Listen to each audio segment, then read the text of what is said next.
Assalamualaikum warahmatullahi wabarakatuh. Hamdan wa syukran lillah, amma ba'du.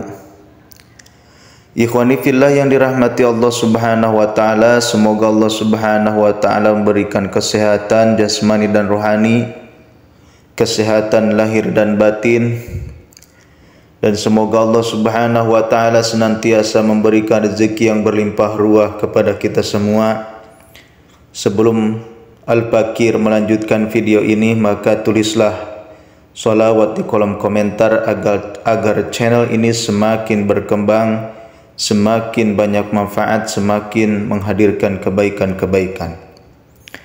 Ikhwani fillah yang dirahmati Allah Subhanahu wa taala, pernah merasa tiba-tiba rezeki datangnya seret? Selain dianggap kurang ibadahnya, kondisi ini juga kadang diasumsikan sebagai salah satu ciri rezeki ditutup orang.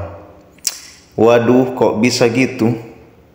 Dari sudut pandang orang yang percaya dengan hal-hal mistis, penyebab dari sulitnya menggapai rezeki pasti disebabkan karena adanya orang jahat yang ingin mengguna-guna.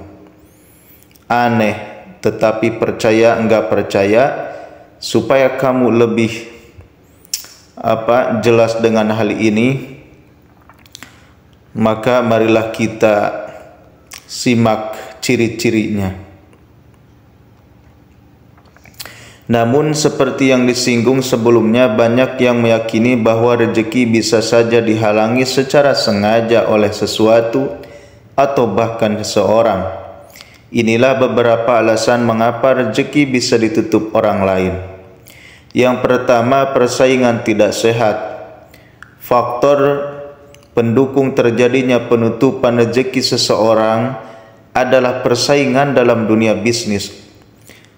Beberapa pembisnis yang takut dikalahkan pasti rela menghalalkan segala cara untuk bisa menang. Contohnya seperti menyebarkan isu negatif dan menyabotase peralatan bisnis saingannya. Tak jarang juga mereka menggunakan cara-cara spiritual seperti sihir dan santet. Yang kedua, fitnah dan intrik. Kedua, seseorang bisa saja merasa rezekinya terhalang apabila mendapatkan fitnah dan intrik dari lingkungan sekitarnya. Dua hal ini bisa mengakibatkan rusaknya reputasi dan hilangnya kesempatan mendapatkan rezeki yang pantas. Yang ketiga, doa dan niat buruk. Sebagai umat yang beragama, setiap dari kita diwajibkan untuk berdoa, meminta sesuatu, namun sayangnya doa ini sering disalahgunakan karena mengandung niat-niat jahat yang ditujukan kepada orang lain.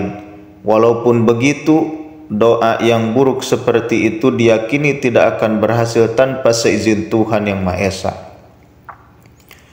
Yang keempat, hubungan sosial yang buruk. Penyebab selanjutnya adalah konflik dengan rekan kerja, tetangga, maupun keluarga sendiri. Rezeki akan lebih sulit dicapai karena terputusnya jaringan sosial. Untuk itu, kita harus mengelola hubungan sosial dengan orang lain untuk memperbanyak kesempatan yang mengarahkan kita supaya memperoleh banyak rezeki. Kemudian yang kelima, karma dan balasan tindakan.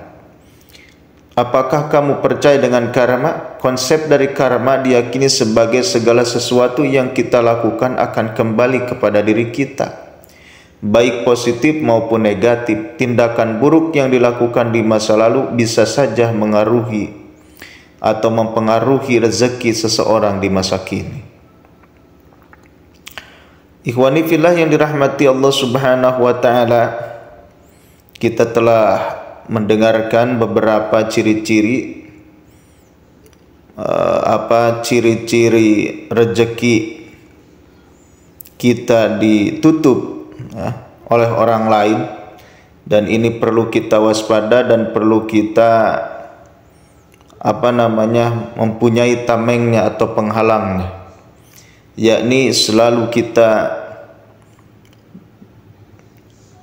erat berhubungan dengan Allah Subhanahu wa taala, mempererat dengan ibadah, dengan zikir, dengan memperbanyak sholawat kepada baginda Nabi Muhammad sallallahu alaihi wasallam, dengan keyakinan seyakin-yakinnya, seikhlas-ikhlasnya, seridho-ridhonya kepada Allah Subhanahu wa taala.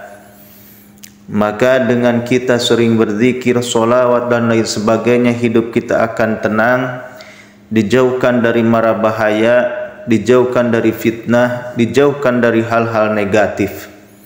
Yang intinya kita selalu berpositif, berpikiran jernih, tidak husnudon kepada, tidak suudon kepada orang lain. Maka Allah Subhanahu wa taala akan memberikan perisai bagi kita, tameng, supaya tidak terjadi hal-hal yang buruk kepada kita semua. Ikhwani fillah yang dirahmati Allah Subhanahu wa taala, mungkin itu saja yang bisa saya sampaikan. Billahi taufiq wal hidayah. Assalamualaikum warahmatullahi wabarakatuh.